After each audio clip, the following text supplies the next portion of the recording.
pourquoi devons-nous aujourd'hui retarder le processus électoral avec la même discussion que les discussions que j'avais trouvées il y a quelques années. Voilà, donc il faut tout simplement, personne ne peut se maintenir au pouvoir contre la volonté de la population. Il faut obligatoirement avoir les recensements des Congolais avant les élections. Et je veux vous dire que ça ne prendra pas du temps. Et que les 500 millions, les 300 millions que l'Institut national des statistiques est en train de demander, c'est farfelu. Ok.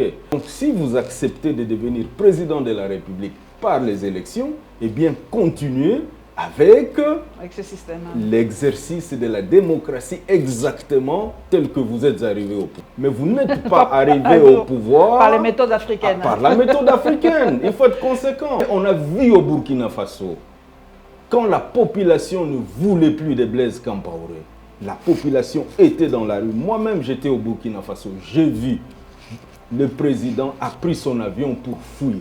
La taxe qu'on appelle RAM, pour moi, n'a pas sa raison d'être dans sa forme actuelle. Parce qu'en fait, c'est comme si on est en train de faire payer doublement à la population, n'est-ce pas, pour utiliser les téléphones.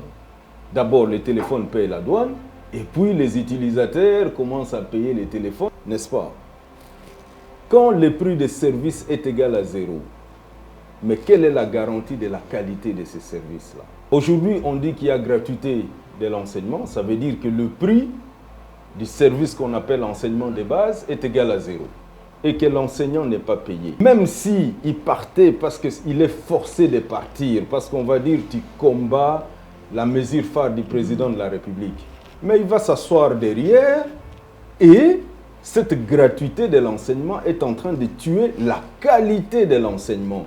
Au lieu de laisser l'enseignement fonctionner tel qu'il était jusqu'à ce qu'on va identifier les sources de financement pour ça.